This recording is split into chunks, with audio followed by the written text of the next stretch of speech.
ซีซั่นที่สนุกที่สุดคือซีซั่นคิดว่าซีซั่นเดอะสตาร์คนที่ 6 ของเมืองไทยได้แก่ 6ลุ้นกันสนุกสุดเพราะว่าเก่งทั้ง3คนไง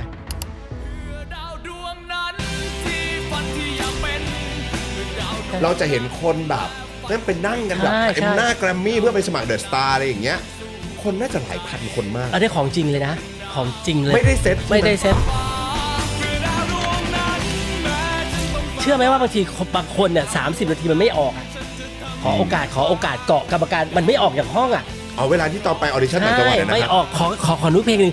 ขอเพลงผมเลือกเพลงผิดเดี๋ยวผมคืออีก10 เพลงมึงก็ร้องอย่างนั้นแหละก็ร้องไม่คือเขาไม่เข้าใจว่าเขาร้องไม่ได้ฮิตสตอรี่ทุกความฮิตใดๆบนโลกล้วนมีเรื่องราวอันนี้ด้วยความเคารพพี่โจทำอะไรอยู่บ้างจริงอันที่ผมเห็นพี่โจติดตามมากๆก็ Golden Song ครับ Golden Song นี่อันนี้เป็นรายการหลักอีกอันหนึ่งซึ่งต่อจากรายการ The Star แต่ปกติเอาจริงๆพี่เป็นคอโรกราฟเฟอร์ก็คือออกแบบท่าเต้นนะครับในสมัยก่อนคือในละครเวทีในประเทศไทยเกือบทุกเรื่องเลยนะสมัยก่อนเมื่อย้อนไปสัก30 ปีที่แล้วเนี่ยพี่ทำมาเป็นคนแรกๆที่ทำนะครับก็คือว่าแต่ก่อนมีคนที่ทำจริงๆมีพี่น้อยพันเทวนพเทวกุลเนี่ยที่ทำแล้วก็จากนั้นก็ยังมีก็ไม่ค่อยมีใครทำจนกระทั่งมาเป็นพี่นะพี่ก็ทำกับ Dash Entertainment ใช่ไหมครับทำกับ Dreambox เนี่ยแล้วก็พอมาเจอบอยเทอร์กอนเกตก็ปะแหมกันที่นิวยอร์กไปดูแล้วมิสไซงอนด้วยกันก็มาเจอกันปุ๊บบอยก็บอกพี่สนใจมาทำไหมก็เราก็บอกทำเรื่องอะไรอะไรเงี้ยพอบอกทำเรื่องบัลลังก์เมฆพี่ก็เอาดิอันนั้นคือเรื่องแรกในเมืองไทยของพี่โจที่บอยทำเรื่องแรกของบอยคือวิมานเมืองแต่อันนั้นจะคอโรกราฟเฟอร์ยังไม่ใช่พี่เวลาจากเรื่องบัลลังก์เมฆไปจนทั้งปัจจุบันเนี่ยก็เป็นงานที่พี่ทำกันแสดงว่าแทบจะละครเวทีทุกเรื่องของพี่บอยก็คือจะเป็นพี่โจที่เป็นคนดูแลและออกแบบท่าเต้นทั้งหมดครับคือเรื่องของเรื่องคือพี่จบเรื่องร้องมาใช่ไหมแล้วบอยรู้อยู่แล้วใช่ไหมครับแล้วพี่ทำวงประสานเสียงให้โรงเรียนเซนต์จอห์นมาพี่สอนมา32 ปีนะเป็นมาสเตอร์อยู่เซนต์จอห์น32 ปีแล้วก็ไปทำวงประสานเสียงแล้วชนะเลิศได้เหรียญทองเหรียญแรกของประเทศไทยนะเป็นเหรียญทองเหรียญแรกเลยทั้งการแข่งขันขับร้องประสานเสียงก็คือไปโก้มากแล้วดีใจมากเพราะว่าประสบความสำเร็จเว้ยได้ก็มีหลายวงไปแต่วงพี่ได้วงเดียวนะครับแล้วก็คนทั้ง20,000 กับคน80 กว่าวงใช่ไหมแล้วเหรียญทองเราก็ดีใจแต่แคตตาล็อพี่เป็นแคตตาล็อเขาเรียกว่าซีนิกโฟล์คลอร์คือว่าสามารถร้องเพลงในภาษาของเราได้และแสดงวัฒนธรรมของเราได้คือไม่ต้องไปร้องอิตาเลียนไม่ต้องไปร้องลาตินไม่ต้องไปร้องภาษาอังกฤษร้องเพลงไทยนี่แหละเพราะมันเป็นซีนิกโฟล์คลอร์มันเป็นพื้นบ้านดนตรีพื้นบ้านแต่เป็นประสานเสียงแต่เป็นประสานต้องเป็นประสานเสียงแล้วมีท่าเต้นท่าเต้นก็ถนัดไงเพราะว่าออกแบบท่าเต้นอยู่แล้วก็ฟาดเหรียญมาเลยเงี้ยก็โชคดีไปอันนั้นโชคดีใจที่สุดก็จากนั้นก็เลยพอพี่ออกจากเซนต์จอห์นปุ๊บพี่ก็จบชีวิตประสานเสียงเพราะถือว่าเราก็ทำได้ดีที่สุดแล้วก็ส่งเด็กไปจนถึงฝันแล้วไงเพราะประกวดทุกครั้งที่ประกวดมาทักแหมพูดแล้วก็เลวทำไมคือตั้งแต่ประกวดมันไม่เคยแพ้เลยแต่พูดแล้วเหมือนเลวไอ้เจ้งแต่คนไทยไม่ได้พูดอย่างนี้ไม่ได้มันดูแบบใช่ไหมเพราะว่าแบบมึงแน่เหรอแต่ว่าก็เลยเลิกเหมือนถ้าเป็นcultureไทยก็จะดูอวดไปหน่อยอวดไปหน่อยแต่ว่าก็ไม่ประกวดอีกแล้วไงก็เลยบอกว่าก็ไม่เคยแพ้ตำนานเพราะฉันไม่แพ้คิดแบบเร็วๆเพราะกูชนะกูหยุดแล้วมันก็ไม่จะสู้ไปเพื่อใช่ป่ะแล้วมันมาถึงอย่างนี้แล้วเราก็พอแล้วล่ะเพราะว่าก็พอลาออกจากเซนต์จอห์นปุ๊บพี่ก็มาตั้งหลักว่าเอาหลังจากนี้ไปแต่พี่ทิ้งเลยนะประสานเสียงพี่ก็ไม่ได้กลับอีกเลยก็คือว่าถือว่าสัญญาไว้แล้วว่าถ้าจะต้องออกจากเซนต์จอห์นเนี่ยไม่เป็นครูที่ไหนจะไม่สอนให้ใครแล้วไปเป็นคอมเมนเตเตอร์ของแล้วพี่โจไปเป็นคอมเมนเตเตอร์ของ The Star ได้ไงคืออย่างนี้วันนั้นบอยเขาบอกว่าพี่โจร้องเพลงได้นี่เขาก็มันมีรายการตรงนั้นอเมริกันไอดอลตอนใหม่ก็มีการแข่งขันอยู่ใช่ไหมเขาอยากทำรายการแบบนี้ขึ้นมารายการหนึ่งก็หาทำไมก็หา3 คนแล้วก็อีกคนเนี่ยคือเอางี้เขาตั้งโจทย์ว่า1เพชรจะต้องเป็นลักษณะของโปรดิวเซอร์ที่ถ้าเผื่อคู่เข้าประกวดมาร้องปุ๊บเนี่ยมองเลยว่าขายได้ไหมถ้าไอคนที่เข้าเป็นชนะเลิศแล้วจะเขียนเพลงขายได้ไหมแล้วคนดูจะซื้อไหมกับอันนี้พี่ม้าเนี่ยเป็นตัวเลือกที่ยากมากเพราะเลือกผู้หญิงมาตลอดไม่นึกไม่ออกเพราะก็เจอพี่ม้าเนี่ยขอให้เป็นชาวบ้านไม่ต้องรู้เรื่องดนตรีเลยแต่ว่าเป็นตัวแทนคนดูตัวแทนคนดูเลยว่าที่เป็นไม่ภาษีภาษาชอบเพราะหล่อชอบเพราะสวยชอบเพราะว่าถูกใจชอบเพราะอยากกรี๊ดแต่ไม่ต้องสนใจว่าเธอจะร้องดีไม่ดีฉันชอบเธอนี่คือพี่ม้าพี่คือครูก็คือว่า ติได้ว่าได้แต่ต้องสอนได้แต่ต้องแนะนำได้ว่ามันเป็นยังไงมันก็เลยเป็น3คาแรคเตอร์ที่แตกต่างกันก็เลยจะดูเหมือนพี่ซอฟต์สุดแต่จริงๆก็ดุมันก็ไม่จะดูเหมือนพี่ซอฟต์สุดไม่เลยใช่ไม่เลยก็โดนด่าพี่โจจะเป็นพี่โจในเดอะสตาร์เนี่ยภาพที่ผมจำมาถึงนั้นคือเวลาพูดสุภาพมากเรียบร้อยมากหมายถึงว่าพูดนิ่มมากแต่ถ้าจะพูดแล้วด่าขึ้นมาหรือคอมเพลนขึ้นมาคือน่ากลัวกว่าพี่เพชรอีกอะจำชื่อน้องไม่ต้องบอกชื่อน้องดีกว่าน้องเขาควรที่จะเข้าอ่ะแล้วเขาไม่เข้าพี่ก็บอกว่าถ้ายืนอยู่บนเวทีอย่างไร้ค่าจงก้าวลงมาอย่างสง่างามดีกว่าอย่างเงี้ยเขาก็แบบมันก็คนก็เอาไปโอ้โหพี่โจ้แบบคือมันขึ้นไปมันอยู่ไปเพื่ออะไรอย่างเงี้ยพี่โจ้ด่าเจ็บไม่ถึงขนาดนั้นพี่ไม่ชวนปากจัดพี่โจ้ด่าเจ็บพี่ไม่ได้เป็นคนด่าพี่ก็พูดแบบพยายามพูดให้มันคล้ายๆกับว่าหนึ่งปลอบใจเขาด้วยอ่ะแล้วก็มีความรู้สึกว่าทำไมถึงใจร้ายกับเขาขนาดนี้คือ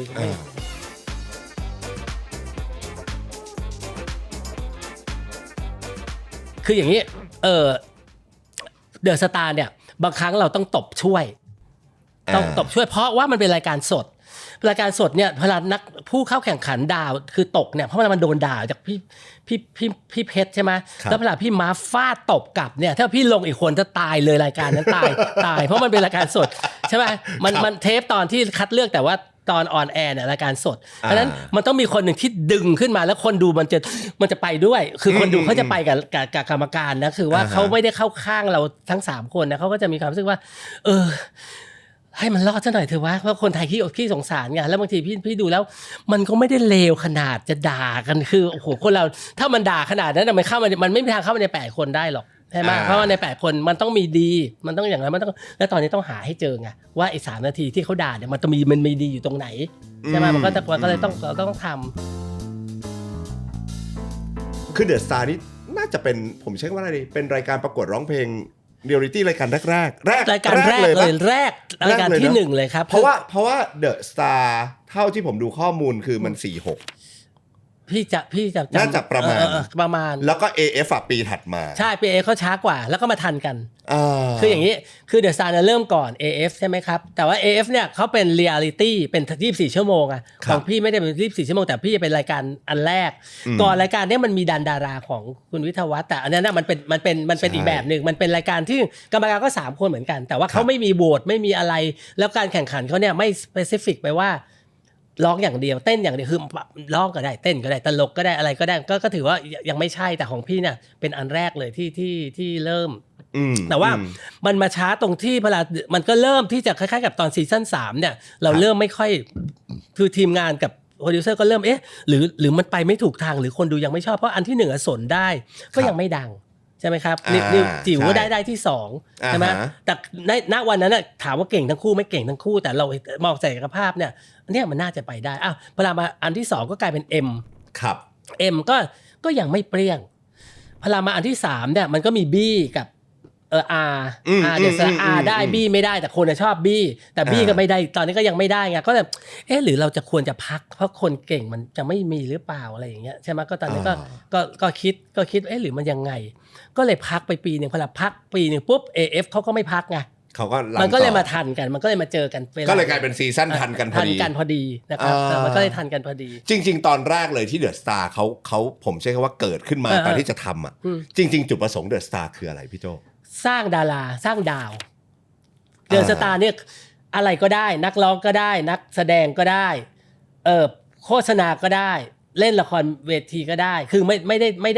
ได้ต้องเป็นนักร้องอย่างเดียวณตอนนั้นแต่ใช้การร้องเพลงเป็นตัวหลักเ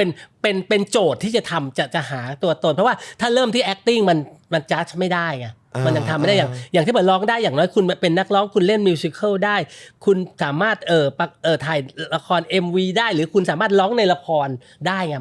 มันได้หลายทางไม่แต่ตอนนั้นไม่ได้คิดว่าให้เป็นนักร้องอย่างเดียวคือเดอะสตาร์ต้องปั้นดาวให้ทุกแฉกมันสามารถ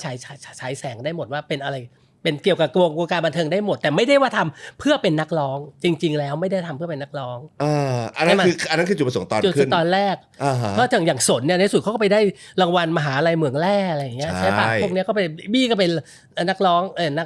เล่นละคร The Musical ที่ Broadway อะไรอย่างเงี้ยใช่ไหมครับแต่หลายๆคนก็การก็เป็นนักร้องด้วยนักแสดงก็คือมันเป็นหมดแม้กระทั่งแคนก็เป็นนักอ่านข่าวอะไรเงี้ยคือหลายๆคนมันจะมีชีวิตที่ไปในมันไปได้หลายอย่างคือไม่ได้บอกว่าเดอะสตาร์เป็นแล้วคุณต้องเป็นนักร้องอย่างเดียวไม่ใช่อีหมอฤทธิ์น่ะดูซิก็ในส่วนก็เปิดร้านคลินิกฉีดนู่นฉีดนี่ใช่ไหมมันไม่ได้เป็นไงแต่ว่าด้วยความเป็นเดอะสตาร์ก่อนมันทำให้อาชีพเขาเกิดจากเดอะสตาร์อย่างเงี้ยก็คือคำนี้มันเป็นนามสกุลของรายการนี้แต่จริงๆนะเพราะว่าพอเราลองมานับดูสมมติปี46ปีนี้เท่าไหร่ปีนี้68เนาะประมาณ20กว่าปีใช่ผมไม่ใช่คำว่าคนในแวดวงบันเทิงที่นามสกุลเดอะสตาร์เต็มไปหมดเลยใช่ครับเขายังชื่นชมกับรายการนี้อยู่นะแต่ว่าเวลามันเปลี่ยนไปเด็กรุ่นใหม่มันจะไม่รู้จักละมันก็ใช่ไหมมันก็จะคล้ายๆกันละลายหายไปแล้วแต่ว่าพี่ยังโชคดีว่าเด็กในรุ่นนั้นอ่ะตอนนี้มันก็ประมาณสัก30-40ได้นะก็ยังจำเราได้ไงว่าทันในเดอะสตาร์แต่มาโกลเด้นซองเนี่ยเขาจะไม่รู้เขาก็จะไม่ทันว่าคืออะไรอะไรเงี้ยก็เป็นรุ่นพ่อแม่เขาดูอีกทีหนึ่งเนี้ยพี่โจทำเดอะสตาร์กี่ปี11ครับ11ปีจริงๆมันมี12ปีมันเริ่มคืออย่างนี้มารายการพวกเนี้ยเขาตั้งเป้าว่ามันต้องไม่เกิน10ปีมันจะอยู่ได้มันจะมีอายุมันจะอายุของมันว่าเรียลิตี้เนี่ยมันจะไปไม่ได้คือมันจะเปี้ยงแล้วมันก็จะค่อยถอยอะไรเงี้ยครับแล้วรายการเขาก็เลยเอายังไงดีปีที่11ก็ลองอีกปีที่11ก็เป็นปีที่ผู้ประกวด3คนเนี่ยมันมีมาตังได้แล้วมีอีก2คนเป็นผู้หญิงมีหญิงคนนึงแล้วก็มีชื่ออะไรอีกคนใช่มั้ย3คนเนี่ยใช่มั้ยครับเนี่ยแล้วก็มันก็ไม่ดังเลย3คนนี่คือในสุดออกมาแล้วปุ๊บมันก็เงียบคือถามว่าถามว่ามาตังร้องดีมันดีแต่ว่าก็ไม่ผู้หญิงมันก็ไม่ไปยังไงก็ไม่ไปเขาก็เลยแต่เจลองเปลี่ยนกรรมการดูยกเซตเลยแล้วก็เลยมันก็ในสุดรายการมันก็ไปไม่ได้แต่ซีซั่นที่สนุกเอางี้กว่าไม่ได้ชอบซีซั่นที่สนุกที่สุดคือซีซั่นคิดว่าซีซั่น6ซีซั่น6ที่มีกันมีโตโน่มีฤทธิ์มีฤทธิ์มีกันมีโตโน่เนี่ยซีซั่นนั้นสนุกสุดลุ้นกันสนุกสุดเพราะว่าเก่งทั้ง3คนไงใช่ไหมคือโตโน่เนี่ยมีความดิบซึ่งจริงๆแล้วมันหาคนดิบอย่างนี้ไม่ค่อยได้ไม่ค่อยเจอส่วนใหญ่มันจะมีประดิษฐ์มันจะมาจากประดิษฐ์กันเยอะแล้วเราต้องการหาความเป็นธรรมชาติค่อนข้างเยอะเพราะว่ารายการพวกนี้พลาประดิษฐ์แล้วมันเหมือนกับเราเอาโรงเรียนสอนการร้องเพลงเข้ามาแข่งกันแล้วมันก็ไม่ได้มีความสนุกไงอย่างที่กันเนี่ยเขาก็เป็นคนที่ผิดหวังมาจากซีซั่นก่อนหน้านี่คือเขาไม่เข้าเลยไม่เข้าเลยตอนซีซั่น5ไม่เข้าเลยคือตอนนั้นมันไม่ได้เลยซึ่งจริงๆพี่เสียดายเขามากเพราะเชียร์เขามาตลอดเพราะร้องดีมากแต่ว่าลุคก็ไม่ได้เสน่ห์ก็ไม่มียังไม่มาตอนนั้นยังคือมันเหมือนกับไอ้เดอะสตาร์เนี่ยมันเป็นดวงมันเป็นเวลาของคนจริงๆนะคือคนที่เก่งบางทีมันยังไม่ใช่เวลาของเขามันก็ไม่ได้กับคนที่กำลังเหมือนจะได้หรือไม่ได้จะได้หรือไม่ได้มันเข้ามาพอดีมันเข้ามาในแทร็กที่คนเก่งไม่มีแล้วหรืออะไรเงี้ยมันก็บางทีมันก็หลุดเข้ามามันก็จะเป็นประเภทเนี้ยครับอย่าง8คนเนี่ยมันมาจากดวงจริงๆไม่ได้มากับนั่นหรอกบางทีมันจะเอาไอ้คนนี้ดีกว่าไอ้คนนี้เอาเข้ามาทำไมมันร้องเหมือนกันใช่ป่ะเวลาร้องเหมือนกันแบบร้องเสียงหวานเหมือนกันเอาอย่างงี้ยกตัวอย่างหวานเหมือนกันเราต้องเลือกหวานสนิทหรือหวานเจี๊ยบใช่ป่ะมีต้องแบบอย่างนี้ด้วยเพราะว่ามันก็หวานเหมือนกันแล้วเอามาทำไมมันจะมาแข่งกันเพื่อมันก็ต้องเอาหวานมาเจอร็อกใช่ไหมเอาร็อกมาเจอบทเพลงเชื่อชีวิตอะไรอย่างเงี้ยมึงต้องเอามาเจอหรืออันนี้เป็นแบบว่า listen easy listening เงี้ยมันจะเกิดความหลากหลายของเดอะสตาร์ใน8คนไงถ้าเกิดเอาหวานเจี๊ยบหวานจ่อยมาเจอกันเนี่ยไม่สนุกมันต้องเอาต่างกันแล้วมาเจอกันแล้วเนี่ยร้องเพลงที่โจทย์ที่ใกล้กันอย่างเงี้ยว่าแล้วใครจะพรีเซนต์ได้ดีกว่ากันอะไรเงี้ยมันก็จะเป็นอย่างนี้แล้วซีซั่นนี้มันเข้าผู้ชาย3คนแล้วลิศมันก็เป็นคนที่น่ารักคนแฟนคลับติดกันตึมแล้วก็ร้องไม่ใช่ไม่ได้ร้องก็ดีแต่ว่าเราก็รู้สึกว่าโอ๊ยใครจะได้เพราะว่าคือ3คนมีเสน่ห์คนละแบบเลยแล้วดีทั้ง3คนถ้าเป็นรายการแบบเนี้ยใครได้ก็ได้ใช่ป่ะแต่ถ้าแบบเป็นนักร้องเนี่ยพี่ก็ยังเชียร์กันอยู่พี่ก็ถือว่าพี่ก็ยังเชียร์กันอยู่เพราะพี่ถือว่านี่มันคือนักร้องแต่ลิศมันก็คือเอาจริงๆพี่โจชินสำเนียงลูกกรุงมากกว่าอาจจะเป็นอย่างนั้น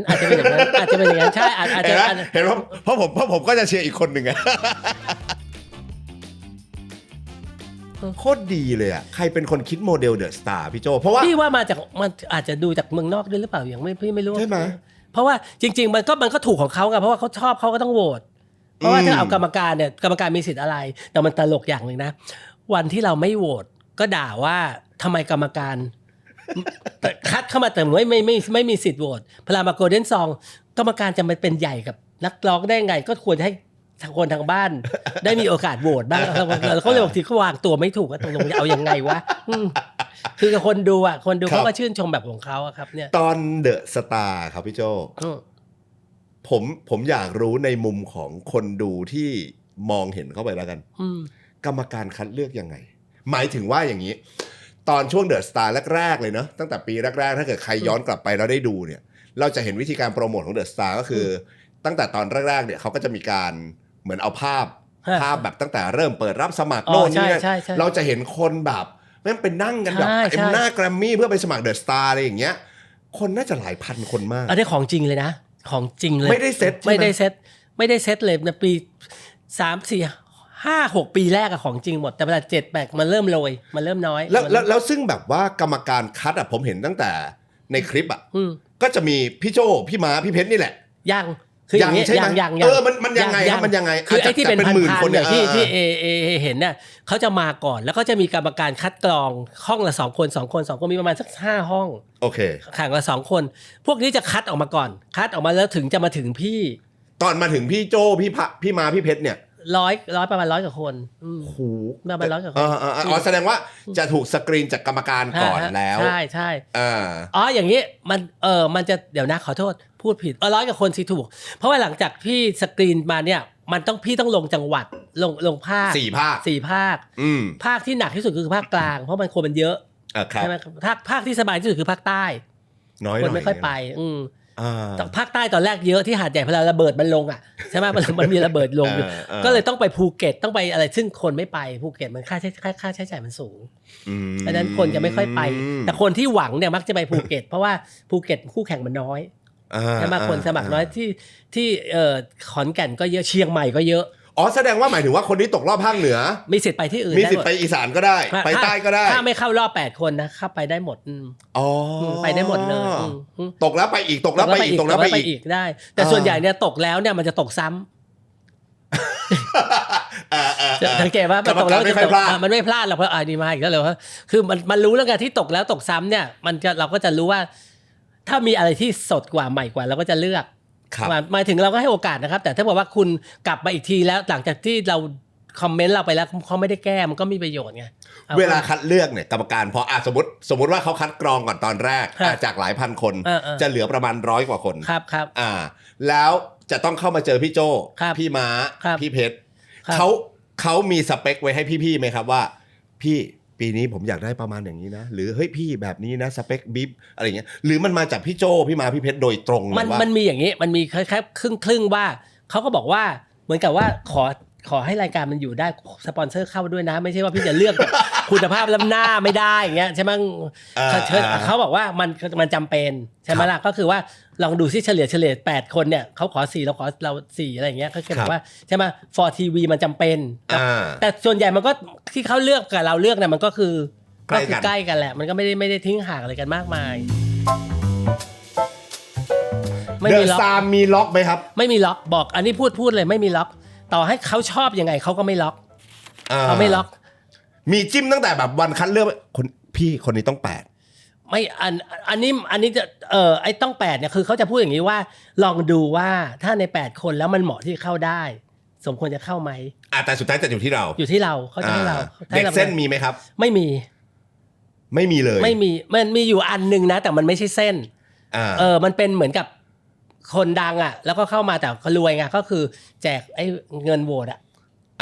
แจกเงินโหวตอ่ะแต่ก็คือซื้อโหวตแต่มันก็ไม่ได้ไงเพราะถึงเวลาควอลิตี้มันไม่ถึงมันก็ไม่ได้โอ้ยซื้อโหวตมันต้องซื้อกันเท่าไหร่อ่ะมันต้องเป็นล้านเยอะแต่ว่าพอถึงเอาเข้าจริง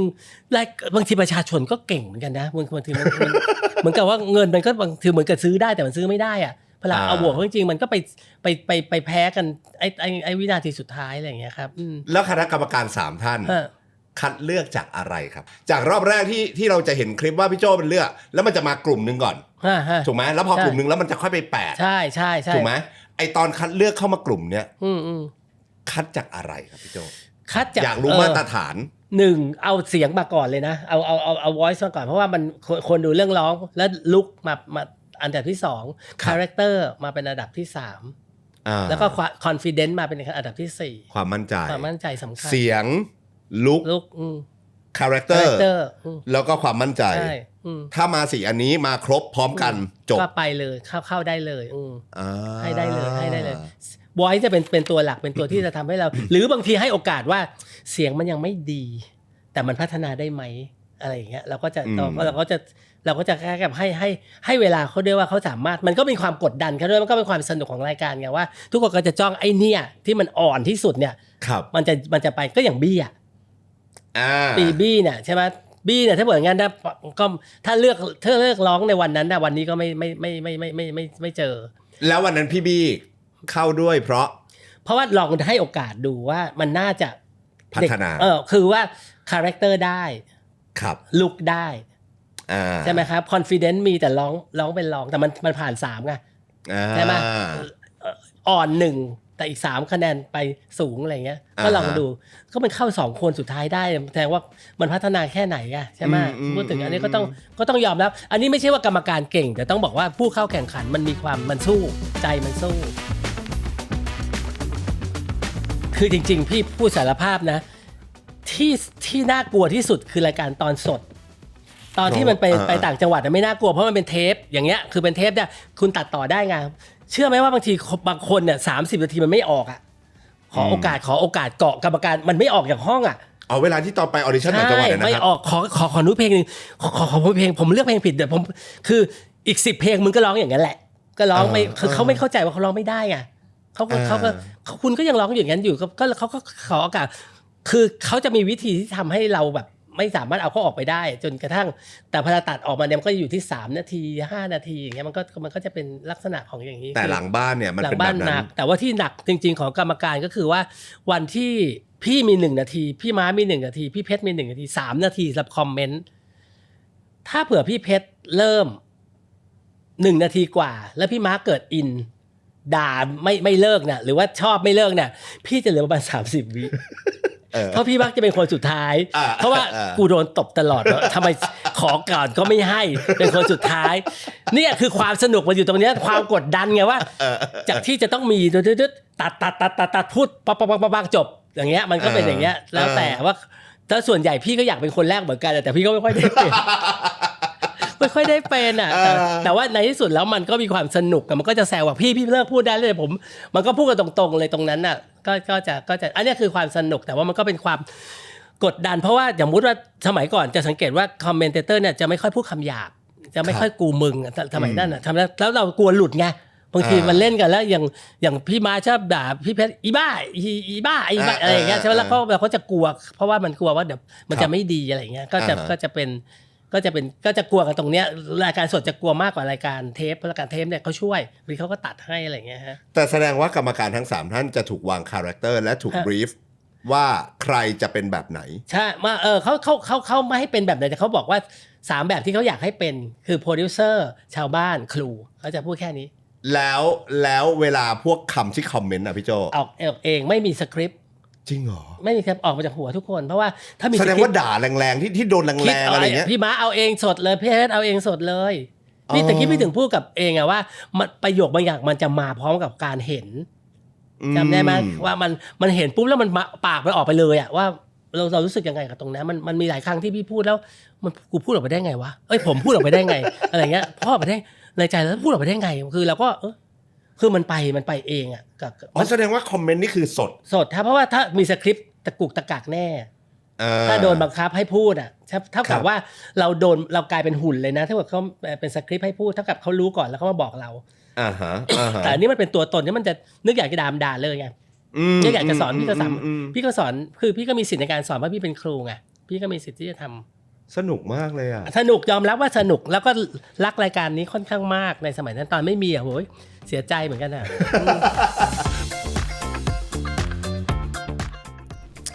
คือมันอย่างนี้ มันสนุกเพราะมันสนุกจริงๆมันจะได้เห็นความเป็นคนต่างจังหวัดอ่ะความเป็นคนเหนือความเป็นคนอีสานความเป็นคนใต้ความเป็นคนภาคกลางว่าแต่ละภาคไอ้คนจริงๆแต่ทุกภาคแต่ก็มันจะมีคนภาคต่างๆสลับไปกันนะภาคกลางก็ไปทุกภาคเหมือนกันแต่ไอ้อย่างอีสานอย่างอะไรอย่างเงี้ยไปแล้วเราจะเข้าใจเขาเข้ามาในห้องเนี่ยแล้วเขาถอดเท้าเปล่าก็ถามเข้ามาทำไมแม่ใส่รองเท้าบอกว่าถอดรองเท้าตั้งแต่ลงรถเมล์แล้วก็วางไว้ตรงนั้นแล้วก็เดินเข้ามาในสตูดิโอเลยอ่ะแล้วก็รองเท้าก็ทิ้งไว้ตรงนั้นอะไรอย่างเงี้ยคือเราก็เห็นความซื่อความแบบตั้งใจของเขาว่าบางทีเขาเหมือนกับว่าสถานที่แห่งนี้มันน่าเคารพก็ควรต้องถอดรองเท้าเข้าไปอย่างเงี้ยแล้วก็มันไม่ใช่วัดใช่ไหมเขาแต่ความเนี่ยความเป็นคนต่างจังหวัดที่มันบางทีเราก็สงสารนะเห็นที่มันเล่าเนี่ยมันเหมือนขำแต่น้ำตาก็จะไหลเหมือนกันนะคือมันซื่อจนแบบแล้วบางคนก็อยู่ๆก็เข้ารอบก็ไม่ได้คิดว่าตัวเองจะเข้ารอบแล้วเราก็เอาไปล้านลากันเนี่ยกลับไปก็ไปซื้อของในเซเว่นเนี่ยซื้อน้ำซื้ออะไรกินเข้าไปนั่งซื้อยาสีฟันแปรงสีฟันที่โกนหนวดเพราะไม่คิดว่าตัวเองจะเข้ารอบไงคืออยากจะมาแค่นั้นแหละเวลามาแล้วก็ไม่กล้าถามว่านอนที่ไหนด้วยไงเพราะมันไม่มีอะไรมาเลยกับมีอยู่ครั้งหนึ่งก็กรรมการก็จะวันสมมุติว่าวันนี้เป็นคัดกรองวันต่อไปเป็นคัดจริงที่จะเข้ารอบเนี่ยเราก็ไปเที่ยวกินข้าวก็ไปกลับมาประมาณสักตอนนั้นตี 1หรืออะไรกันก็ไม่รู้นะไปเที่ยวกลับมาเนี่ยพวกผู้เข้าประกวดมาเข้าแถวแล้วเข้าแถวแล้วเพื่อจะรอรับบัตรเพราะกลัวว่าจะไม่ได้กลัวว่าบัตรมันจะหมดเนี่ยไอ้ใบสมัครจะหมดจากวันนั้นไปนะพี่ไม่เอาเลยพี่แบบโอ๊ยไม่เอาละคือเราแบบเราเที่ยวจนแบบแล้วเรามาแล้วไปจำได้ว่ามันหนาวมากครับแล้วเขาก็มายืนรอเพื่อจะใบคือเราอ่ะอาจจะรู้สึกว่ามันคือหนึ่งงานของเราแต่ของเขาคืออาจจะเป็นโอกาสเดียวในชีวิตใช่อันนี้บางทีเราก็ถูกแบบแล้วเราก็รู้สึกไม่เอาอีกแล้วกินข้าวแล้วพอแล้วไม่ไปล้านลาแล้วมันเห็นสภาพแบบนี้แล้วเราเพิ่งจะเข้านอนเขาว่ายืนรอใบสมัครเงี้ยไม่เอาพี่ก็เลยแบบโอ้ตายก็เนี่ยเป็นอะไรที่มันไม่ใช่แค่สนุกแต่มันเห็นความตั้งใจและความแพชชั่นของคนที่ต้องการที่มาเป็นนักร้องต้องการจะเป็นศิลปินเนี่ยมันมีหลายรูปแบบตลกก็มีบ้าๆบอๆก็มีขอมาแค่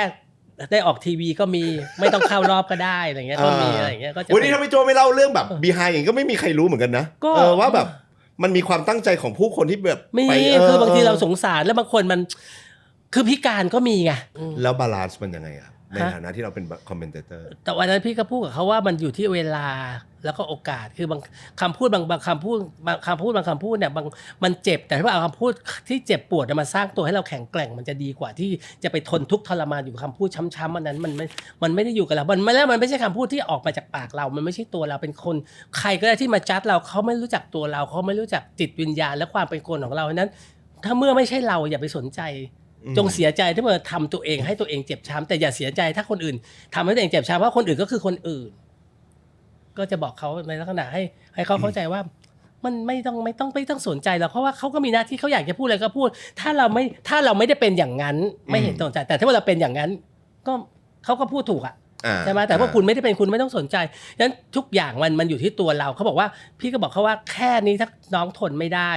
เวลาน้องเป็นศิลปินเนี่ยคนเป็นล้านแล้วถ้าเขาด่าน้องในโซเชียลเนี่ยน้องจะยืนอยู่ได้ไงนี่มันขี้ปากคนเดียวซึ่งเราไม่จำเป็นต้องเอามาเป็นสาระ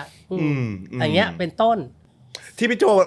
เล่าให้เอฟังเมื่อกี้ครับว่าไอ้อะไรนะที่จะมีคนแบบพยายามแบบขอโอกาสอีกสมมติไม่ผ่านแล้วขอโอกาสแล้วปลอบใจเขายังไงจนในที่สุดเขาต้องยอมคือมันมี2อย่างคือให้เขาเข้าใจตัวเองแล้วก็จะบอกว่าอย่างเพชรอย่างพี่มาก็บอกว่าเธอจำไว้นะดอกไม้เนี่ยมันมีทั้งดอกสดแล้วก็มีดอกไม้พลาสติกตอนนี้เธอยังไม่ใช่ดอกไม้สดใช่ไหมเธอยังไม่ส่งกลิ่นเธอยังไม่เห็นความสวยเธอคือสำเร็จรูปมาแล้วซึ่งมันไม่ใช่รายการเดอะสตาร์อะไรเงี้ยบางทีอย่างเงี้ยพี่ม้าพูดพี่เพชรพูดอะไรเงี้ยเขาก็จะช่วยกันพูดนะครับมันต้องช่วยกันมันไม่ใช่พี่คนเดียวเพราะพี่มันก็เป็นสายแบบสายอวยเขาก็จะด่าพี่ไงเขาบอกว่าคนอย่างพี่โจไม่เห็นต้องเอามันมาเลยไอเนี้ยมันพวกอะไรนะแฟนคลับพวก FC ไม่ต้องมีมันก็ได้อะไรเงี้ยตอนที่โดนด่านะไอหัวล้านอีผมม้าไอหัวงอกอย่าให้เจอพวกมึงนะอะไรกันหูตอนแรกปีแรกบทชอบเลยเกลียดเลยไม่มีตรงกลางไม่มีตรงกลางอะไรเงี้ยแต่นั่นน่ะมันทำให้เรารู้สึกว่าตอนแรกก็เฮ้ยมันด่าขนาดนี้เลยเหรอแต่ไม่เกิน3 ปีอ่ะเราก็รู้แล้วเป็นพวกแฟนคลับ ของพวกผู้เข้าประกวดไม่ใช่ประชาชนทั่วไปคือเวลาแฟนคลับเนี่ยเขาจะแรงเวลาที่ไม่ได้เนี่ยเขาจะด่ากรรมการแบบไม่ดูอีกแล้วรายการนี้จากวันนี้จะไม่ดูไม่เปิดดูอีกไอ้กรรมการ3คนนี่มึงเก่งกันมาจากไหนมึงเป็นใครแบบว่าเอานั่ง เราก็นั่งคิดนะเอาแล้วว่าถ้าวันหนึ่งเราด่าผู้เข้าแข่งขันได้ เราก็ต้องทนให้ประชาชนด่าเราได้ใช่ไหมมันก็เหมือนกันยิ่งเราทนได้เราก็มีความแข็งแกร่งมีความแข็งแรงก็อยากจะด่าก็ด่าฉันได้นั่งเก้าอี้นี้แล้วผมสงสัยอยู่อย่างหนึ่งในเดอะสตาร์ตั้งแต่เดอะสตาร์แรกเลยนะผมอยากรู้อันนี้ไม่รู้พี่โจพอจะทราบไหมแต่เราแปลกใจตรงที่ว่าคือคนดูสังเกตด้วยไหมว่าเวลาเราดูเทปที่มันออกอากาศตอนรอบคัดเลือก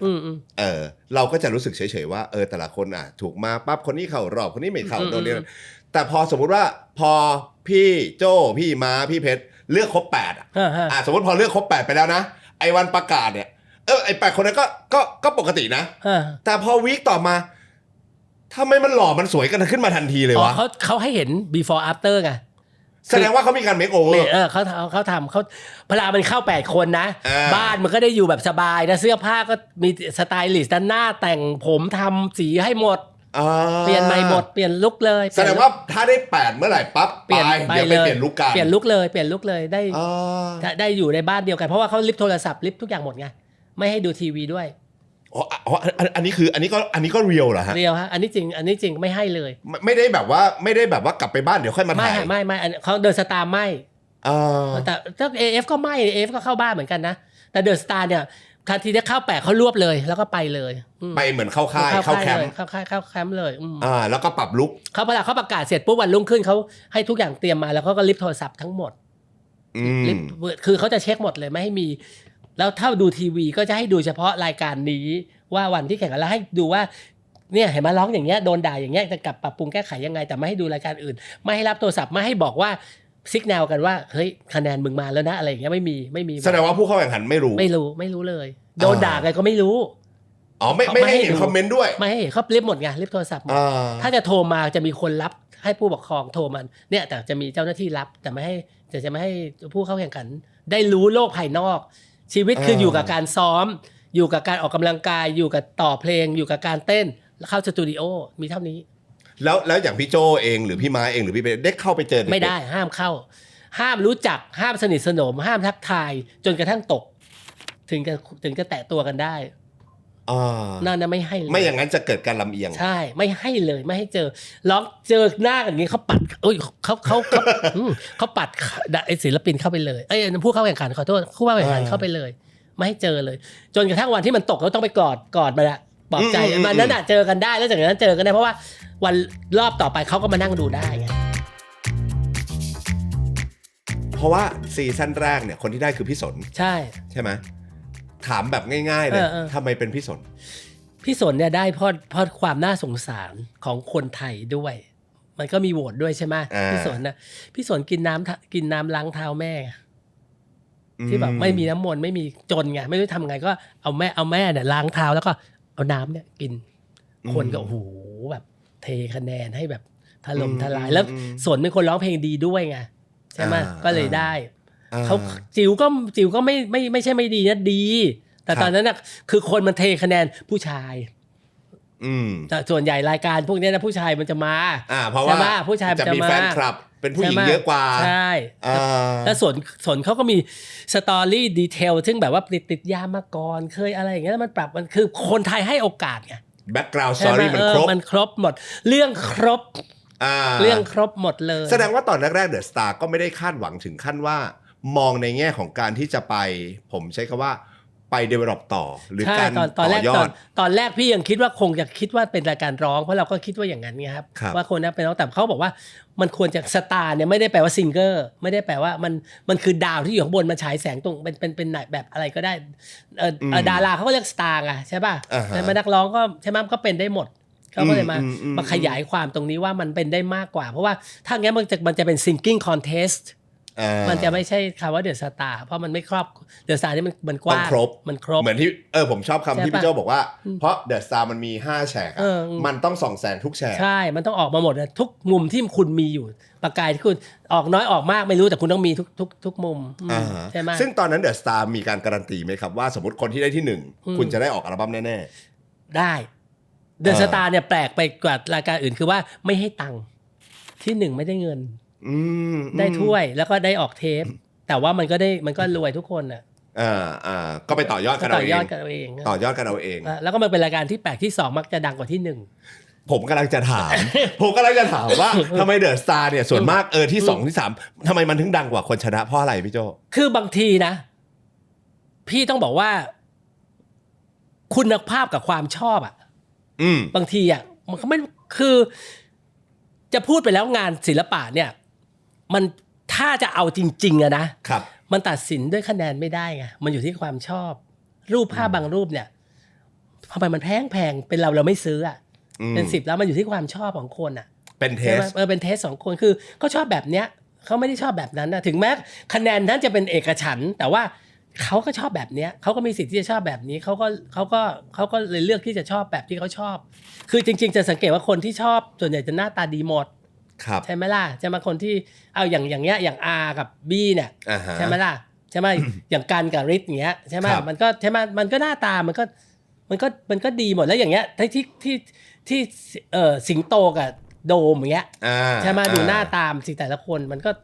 คือใช่ไหมที่เหตุผลที่ชอบเนี่ยมันก็ที่ว่า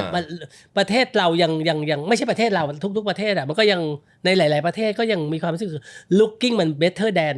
quality อ่ะสำหรับเขาพูดอะไรไอ้หน้าตาเนี่ยมันก็ยังดูดีกว่าคุณความสามารถบางอย่างใช่ไหมความสามารถบางอย่างบางทีรู้ว่ามีอ่ะแต่ว่าก็ชอบแบบเนี้ยก็ชอบในสไตล์ที่เขาชอบอย่างเงี้ยมันก็จะเป็นอันนี้ว่าค่ะไม่ได้แต่ว่าถ้าเป็นคะแนนฉันให้คนนี้นะแต่ว่าถ้าเป็นความชอบเธอก็เอาไปเธออยากชอบเขาเพราะว่าเธอเป็นประชาชนฉันเป็นกรรมการหน้าที่เราก็คือเลือกสิ่งที่ดีให้คุณมันกลายเป็นว่าเดอะซาผมเคยได้ยินจากบางคนเล่าให้ผมฟังเดอะซาไม่มีใครอยากได้ที่1พี่ได้ที่1แล้วแม่งไม่ดังใช่มันจะเป็นไม่ดังแล้วที่มันได้ที่1ประชาชนก็เลือกเองนะใช่ป่ะเพราะว่ารอบสุดท้ายมันคือโหวต 100% มันประชาชนเลือกแต่ว่าพี่คิดว่าคำพูดของกรรมการมีผลไงคือกรรมการพอคำพูดแล้วพอเขาฟังเขาก็มันจริงเว้ยมันจริงเว้ยมันน่าจะคือบางทีที่ถึงที่2มันลังเลอยู่ไงแต่ว่าเหมือนเราลังเลแต่เวลาใครบอกเฮ้ยเอาอย่างนี้ดีกว่าอุ๊ยกูมีเพื่อนแล้วไปเลยอย่างเงี้ยมันก็จะเป็นแบบเนี้ยใช่ไหมมันก็จะเป็นไปได้เพราะว่าจริงๆเราก็บอกว่าคุณตัดสินเองนะไม่ใช่เราตัดสินนะแต่ซีซั่นที่สนุกแล้วใจเต้นตุบๆต้อมๆเนี่ยคือซีซั่นคิดว่าซีซั่นแก้มอ่ะ4ป่ะซีซั่น4ใช่ไหม4แก้มกับรุทเนี่ยตุบๆเพราะว่าแก้มเป็นผู้หญิงคนเดียวซึ่งตอนนั้นก็ยังไม่ได้แบบเป็นลุคแบบนี้ยังไม่ได้ลุคแบบนี้รุทก็หล่อแบบไม่รู้จะพูดยังไงอ่ะโคตรหล่อร้องเพลงก็เพราะโอ้โหซีซั่นนั้นระทึกมากเลยแต่เอาจริงผมโหวตแก้มนะไม่คือแก้มเนี่ยมัน1นะถ้ากระเทยชอบ1นะผู้ชายชอบ1นะรอดจริงๆถ้าเวลาแข่งพวกนี้นะขอให้กระเทยชอบอย่างมิสเตอร์ไต่แล้วมาประกวดนางงามอันวัดได้เลยนะถ้าเกิดอย่างนี้ชอบปุ๊บเนี่ยอันนี้ไปแน่รอดแน่เพราะว่าแก้มเนี่ยตอนนั้นลุคเขาก็ดูแบบเป็นผู้หญิงเสียงดีมากๆนะแต่โดยลุคเขาอาจจะแบบเฮ้ยมันคือไม่ได้เลยไม่ใช่ไม่ต้องพูดแต่ไม่ต้องอันนั้นไม่ได้เลยเดี๋ยวพี่แก้มเขามาว่าผมไม่เขาก็รู้อันแรกอ่ะขั้นแรกเขารู้เพราะว่าตอนแรกที่เอาเข้ามาจะเอายังไงดีพี่ม้าบอกว่าฉันจะแก้มันยังไงดีแต่เสียงน่ะไม่ให้กรรมการก็ตายแน่ถ้าไม่ให้อ่ะแต่ว่าแก้มันพัฒนาแบบโอ้โหมันพัฒนาจนเราไม่น่าเชื่อว่าจะไปได้ลึกและไปได้ไกลไงใช่ไหมคือแก้มเดี๋ยวต้องชื่นชมต้องแสดงว่าซีซั่นนั้นมันสนุกเพราะว่าคนนึงอ่ะลุคเด่นเหลือเกินกับอีกคนนึงเสียงโคตรเด่นเหลือเกินเสียงเทพเลยอ่ะนั่นน่ะเสียงแบบเทพเลยลุคนั้นอ่ะพี่โจเชียร์ใครเพราะรอบหลังๆพี่โจให้คะแนนไม่ได้นี่ใช่แล้วในใจเชียร์ใครก็เชียร์จริงๆอยากให้แก้มได้เพราะว่ามันไม่เคยมีผู้หญิงได้ไงตอนนั้นเพราะ3ซีซั่นไปแล้วเบรกซีซั่น10แล้วใครนะซีซั่น3คือใครนะแล้วซีซั่น4ไม่มีเพราะว่าปิดไปอันนึงเพราะว่าใช่แล้วก็มาอันเนี้ยมันก็เรียกว่าถ้าเปิดอยากได้แชมป์ที่มันไม่เป็นอีกเพศนึงอยากได้แล้วมันก็มาอ่ะแต่มันไม่สวยไงตอนนั้นไงแต่ตอนนั้นก็ไม่สวยไม่สนอ่ะอยู่ที่โหวต ใช่ไหมโอ้แล้วพี่ม้าก็ฟานจนพี่แหมขนาดเอกกี้หญิงหญิงช่วยหญิงอะอะไรสมาคมหญิงช่วยหญิง ใช่ไหมเขาก็ช่วยกันใช่มันก็ทำให้แล้วแก้มก็เลือกเพลงอะไรที่ดีอ่ะเลือกเพลงแบบแต่ก็ผมใช้คำว่าปีของแก้มก็สมศักดิ์ศรีมากๆสมศักดิ์ศรีครับสมศักดิ์ศรีมากไม่คือดีทั้งคู่แต่ว่าแก้มมันเอาอยู่จริงๆมันเอาอยู่จริงเพราะตอนนั้นเราก็น่ากลัวเพราะว่ารุดก็หล่อมากอะแบบโอ้โหแบบพี่รุดนี่หล่อมากละลายอ่ะคือแสดงว่าสนุกสุดน่าจะเป็นอันนี้แต่ถ้าเรตติ้งดีสุดน่าจะเป็น6ที่6ก็สนุกนะ6ก็สนุกมัน4เนี่ยมันลุ้น6เนี่ยมันคล้ายๆมันฟาดมันจะเอาใครเพราะเราเองเราก็จริงๆเราก็เชียร์ไปที่กันอยู่พี่อย่าเชียร์ไปที่กันพี่โจเชียร์กันแต่ว่าถ้าไปดูในห้องส่งอ่ะเสียงของฤทธิ์อ่ะฤทธิ์เขาน่ารักคือแบบฤทธิ์มันโอ้โหเสียงพี่ม้าถ้าเกิดว่าเปิดมาถ้าไม่ใช่กันเนี่ยเราจะโดนด่ากันไม่ว่าคือจะพูดกันอย่างนี้เลยนะบอกว่าเพราะเราฟังเสียงคนในห้องในฮอลล์แล้วอ่ะโอ้โหแบบฤทธิ์มันมาแรงมากฤทธิ์แต่โตโน่ก็ไม่ใช่ย่อยนะโตโน่เขาดีแต่ว่า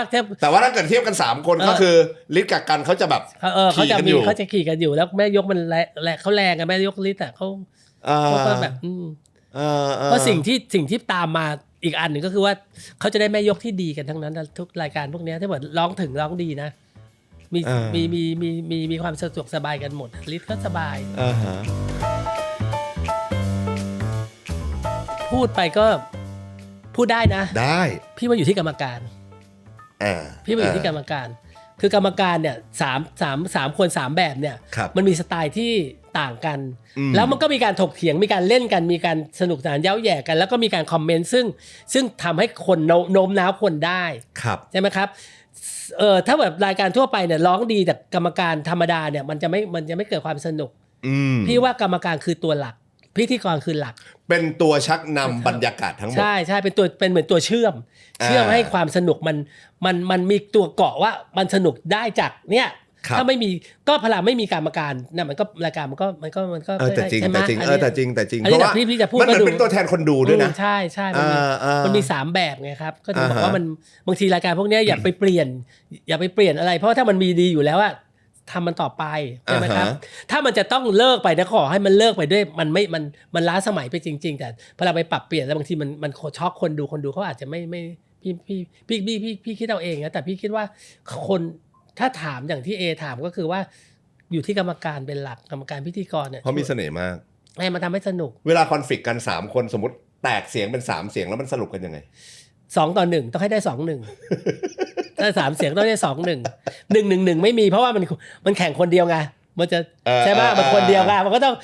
พี่มาโอเคมันต้องมี yes no yes มันจะไม่มี yes หรือ no เพราะเป็นคนพูดเข้าไปมีคนเดียวมีกรรมการเนี่ยก็ 2-1 อยู่ดีอย่างปีที่โดมได้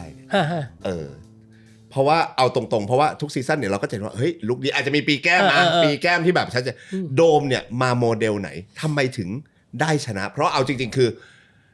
ตอนนั้นโดมก็ไม่ได้ลุคแบบ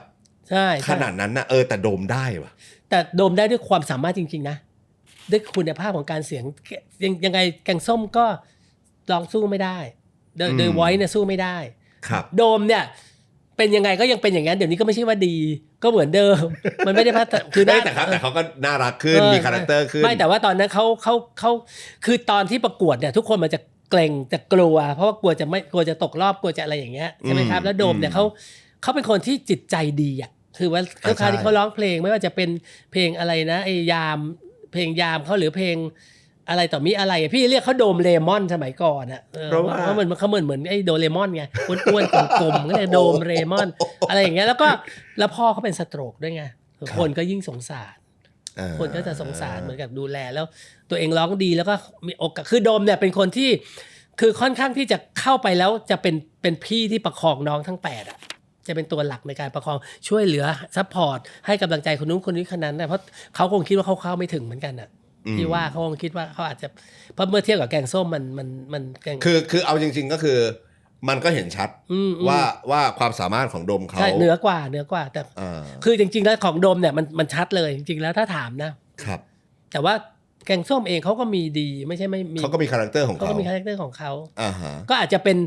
ลักษณะแกงส้มจะเป็นร็อกหน่อยอ่ะออกแนวอีกแบบนึงอ่ะไปค่อยๆจะเป็นเหมือนกับอะไรอ่ะเป็นเหมือนกับโตโน่หน่อยๆอ่ะคือเขาชอบใส่นั้นไงใช่ไหมแต่ว่าคนไทยอ่ะชอบสงสารเพราะใช่ไหมอย่างโดมเขาจะมีความแบบมีสตอรี่มีเรื่องราวมีอะไรแล้วประกอบกับตัวเองอุปนิสัยน่ารักเป็นคนดูอ่อนน้อมอะไรอย่างเงี้ยใช่ไหมคนผู้ใหญ่ก็จะชอบฮะมีเดอะสตาร์ของซีซั่นไหนที่ผมใช้คำว่าพี่โจ้พราวสุดไหมหมายถึงแบบภูมิใจจังเลยชอบจังเลยสมหวังชั้นหรืออะไรส่วนใหญ่สมหวังหมดเลยนะเพราะว่าที่แอบลุ้นกันเนี่ยมันได้หมดไงทุกคนเลยทุกคนไม่กล้าบอกแอบลุ้นกันอยู่เนี่ย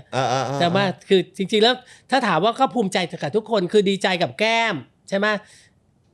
เพราะว่ามาจากความสามารถจริงๆดีใจกับการเพราะว่าการมันซีซั่น5เนี่ยไม่เห็นหัวเลยคือหลุดไปแบบแล้วหน้าเขาเฟลมากแล้วเพิ่งมาคุยกันเขาบอกว่าเขาเหมือนกับหมดหวังและโฮปเลสแล้วจะไม่มาอีกแล้วอะไรอย่างเงี้ยแล้วทำไมเขากลับมาเขาบอกว่าคุยกับครูร้องเขาเจี๊ยบนนทิยาเนี่ยแล้วเจี๊ยบก็ให้สู้ก็เลยกลับมาอีกทีนึงก็เลยกลับมาอีกทีแต่ตอนนั้นมันก็คงคือก็ต่อสู้กันเยอะนะเพราะพี่ก็บอกว่ากันเนี่ยร้องเพราะแต่เขาบอกมันจะเพราะเขาก็ไม่เอาเขาบอกไม่มีเสน่ห์คือรายการนี้สิ่งหนึ่งที่ต้องมีก็คือเสน่ห์ต้องมีซึ่งตอนนั้นยังไม่ออก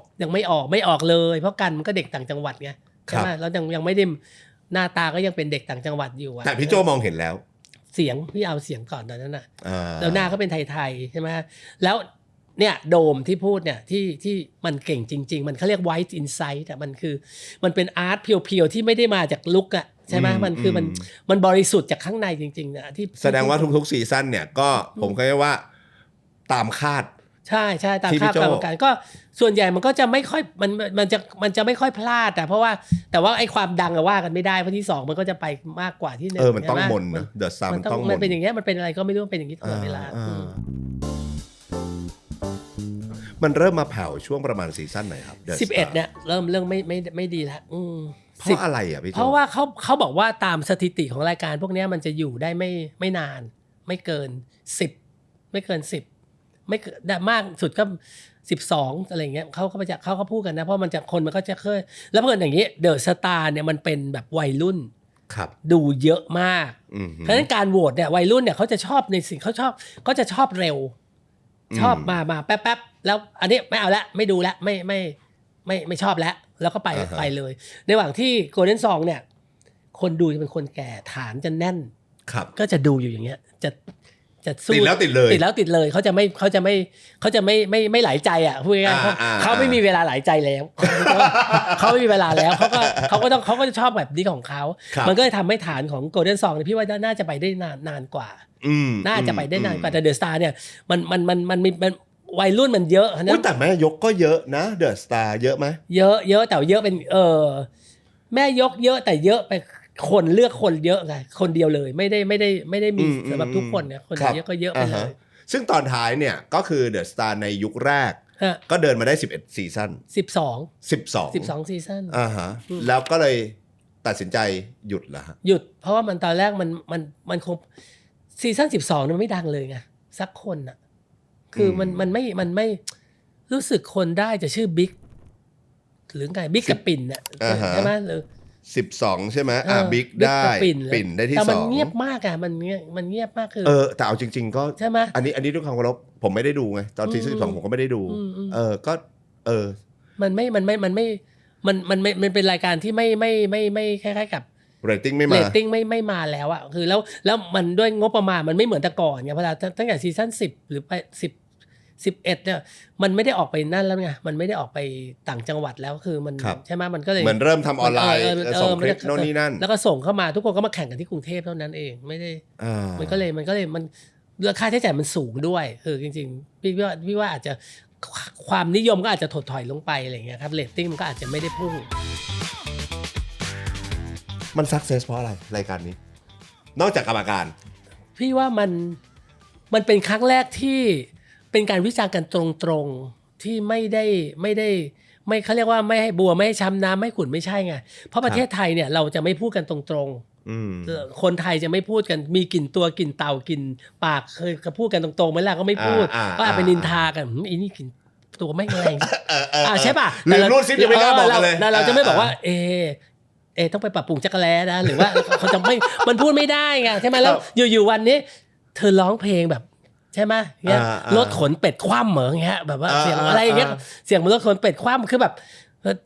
ทุเรศหมั่นไส้ฉันจะเกลียดเธอฉันเกลียดเธออะไรเงี้ยมันคือตรงซะจนแบบเฮ้ยกรรมการมันคือตอนแรกหลายคนรับไม่ได้นะแต่ต่อไปมันก็เฮ้ยมันจริงบางอย่างที่พูดออกมามันจริงเพราะมันไม่ได้จริงๆแล้วจะพูดไงจะให้รู้ล่ะจะใช้แบบว่ามัทุรสวาจาแล้วแต่ไม่จริงใจอ่ะใช่ไหมอาจจะเป็นรายการแรกที่พูดกันตรงๆแล้วก็ชัดเจนมันก็ทำให้เกิดเหมือนกับมิติของรายการใหม่ที่ด่ากันได้พูดกันได้วิจารณ์กันได้อย่างเต็มที่อะไรเงี้ยพี่ว่าอันเนี้ยเพราะมันจะพี่ว่าละก่อนรายการอื่นก็จะไม่มีที่จะพูดกันอย่างนี้ใช่ไหมมันไม่มีแต่อันนี้มันฉีกมันค่อนข้างจะฉีกแล้วคาแรคเตอร์ที่เขาเลือกมามันได้มันตรงทั้ง3คนมันตรงคือถูกเวลาถูกฝาถูกคู่อ่ะร้องไห้ก็ร้องไห้กันจริงๆก็ร้องไห้จริงๆรู้สึกจริงๆมันก็เราร้องไห้แต่พี่จริงๆพี่เป็นคนร้องไห้ยากแต่เดี๋ยวนี้ร้องไห้ง่ายเพราะว่าบางทีมันเกิดเขาเรียกอะไรอ่ะภาวะต่างๆแรงต่างๆหรือว่าเขาเรียกความสะเทือนใจบางอย่างมันออกมาถ้าแบบว่าเรารู้สึกตรงนี้เราคิดว่าคนทั้งบ้านก็ต้องรู้สึกอะไรอย่างเงี้ยก็คิดเพราะจริงๆก็กรรมการเนี่ยไม่ควรจะร้องใช่ไหมมันไม่ควรแต่บางทีมันก็อดไม่ได้เหมือนกันอ่ะถามมุมกลับกันแล้วพี่โจเองล่ะครับ11ซีซั่นได้อะไรจากการทำรายการ The Star ถ้านอกเหนือจากเงินและชื่อเสียงพี่ว่าพี่ได้มุมมองได้การเป็นผู้ให้ข้อคิดที่เข้าใจคนมากขึ้นมันเป็นเหมือนตำราเรียนที่ไม่ได้เกิดจากตำราเปิดดูว่าวิธีผูกมัดใจผูกใจคนหรือวิธีการพูดโน้มน้าวใจคนไงมันไม่ใช่แต่มันเกิดจากคนที่ทำเป็นตำราสอนพี่ว่าเวลาพูดกับเขาเนี่ยวิธีการพูดจะพูดยังไงให้เขาเกิดแรงบันดาลใจให้เขาเกิดมานะเกิดทิฏฐิหรือจะพูดไงให้เขารู้สึกว่าอันนี้ไม่ใช่ทางของเขาแล้วเขาควรจะหาทางใหม่ที่มันดีคือมันเหมือนกับเป็นตัวชี้บางอย่างที่จะบอกว่าเฮ้ยถ้าอันนี้มันไม่ใช่คุณมีทางเลือกอื่นนะไปลองดู alternative อื่นว่ามันอาจจะดีกว่าในชีวิตที่จะทำคืออย่างน้อยได้บอกหนทางได้บอกทางที่เขาจะไปให้มันถูกต้อง direction ของทางพี่ก็ถือว่าตรงนี้ที่พี่ได้จริงๆแล้วก็อาจจะพูดเก่งขึ้นแล้วก็ไวขึ้นแล้วก็หมายถึงว่าสามารถพูดได้โดยที่ไม่ต้องมาท่องอ่ะคืออย่างเมื่อถามพี่เนี่ยพี่อาจจะตอบได้มันทำให้เรารู้สึกว่า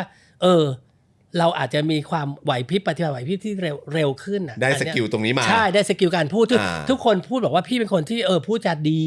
ซึ่งมันยังไม่ใช่นะคือใช่ป่ะดีจริงๆครับพี่โจ้ดีจริงๆครับไม่ซึ่งสมัยก่อนเราเคยไปโต้วาทีเชื่อไหมค่อยเวลาคนละ3 นาทีนั้นน่ะพี่ไม่พูดอะไรสักคำนึงพูดไม่ออกในสมัยเด็กๆพูดไม่ได้กันนึกไม่ออกว่าจะพูดอะไรแล้วเราเป็นคนขี้อายขี้กลัวในสมัยเด็กแล้วตอนนี้เรากลายเป็นคนทุกคนคิดว่าโอ้โหพี่โจ้ต้องพูดแบบว่าวันนี้30 วิก็มาเดี๋ยวพูดให้ดูพูดเราก็ตายแล้วไหนคอมเมนเตอร์อยู่ตรงนี้คือเดอะสตาร์อาจจะหยุดไปแล้วนะเดอะสตาร์คนฟ้าคว้าดาวอาจจะเป็นตำนานเหมือนที่พี่โจ้บอกไปนะแต่ฝันของเด็กวัยรุ่นที่อยากเป็นศิลปินนักร้องมีอีกเยอะมากพี่โจ้ครับผมอยากจะเป็นสตาร์ครับผมต้องยังไงครับฝึกยังไงสมมติบอกแนะนำคนดูเราหน่อยได้ไหมครับถ้าจะแนะนำการฝึกเดอะสตาร์โจทย์ของมันก็คือร้องใช่ไหมครับอันแรกเลยนะอาวุธสำคัญเราต้องร้องเพลงได้นะครับแล้วได้เนี่ยไม่ใช่แค่ได้ต้องดีในระดับ1ฝึกได้ไหมของพวกนี้ฝึกได้ถ้าบอกว่าหูคนที่ร้องไม่ดีร้องเพลงคือคนที่ต้องไปแก้ไขเรื่องหูอะครับการฟังคือคนที่ร้องเพลงเพี้ยนเนี่ยไม่ใช่ว่าร้องเพี้ยนนะหูเขาไม่ได้ก็คือถ้าฝึกเรื่องร้องได้นะครับร้องให้แข็งในเพลงที่จะร้องนะครับเตรียมเพลงมาสัก 2-3 เพลง1ก็คือเพลงช้า2ก็คือเพลงเร็ว3ก็คือเพลงกลางๆนะครับไม่ช้าไม่เร็วเนี่ย3เพลงที่ต้องมีอยู่ในหัวเลยนะครับอันที่1 2บุคลิกความมั่นใจความมุ่งมั่นต้องใช่ต้องชัดต้องมีความมั่นใจว่าไม่ว่าอะไรจะเกิดขึ้นคำตัดสินจะเป็นยังไงก็แล้วแต่ตัวตนที่จะอยากแพชชั่นที่จะเข้ามาประกวดต้องชัดเจนนะครับคาแรคเตอร์ต้องโดดเด่นว่านี่คือแล้วไม่เฟกด้วยนะต้องเป็นคาแรคเตอร์ที่มาจากตัวเองเนี่ยนะครับว่าหาตัวเองให้เจอก่อนนะครับไม่ต้องให้กรรมการหาพอหาตัวเองให้เจอกรรมการเขาจะมาเติมเต็ม ว่าตัวนี้คุณใช่แล้วแต่คุณจะไปทางไหนต่อ ฮะ นะครับแล้วก็พี่คิดว่าอีกอันหนึ่งก็คือว่ามีความมั่นใจนะครับที่ความมั่นใจเป็นหลักสำคัญ แล้วก็ความมั่นใจเนี่ยมันจะทำให้ความกลัวเนี่ยหาย ก็ยังพี่โจยังยืนยันว่า4อย่างนี้คือคุณสมบัติสำคัญ สำหรับพี่นะสำหรับตัวพี่ การร้องเพลงบุคลิกภาพคาแรคเตอร์แล้วก็รวมไปถึงความมั่นใจใช่อันนี้สำคัญ แต่อีกอันนึงก็คืออันนี้ยังไม่ได้เพราะเรายังตอบไม่ได้ก็คือว่าเขาเรียกเด็กสมัยนี้มันน้อยไอ้ความเคารพซึ่ง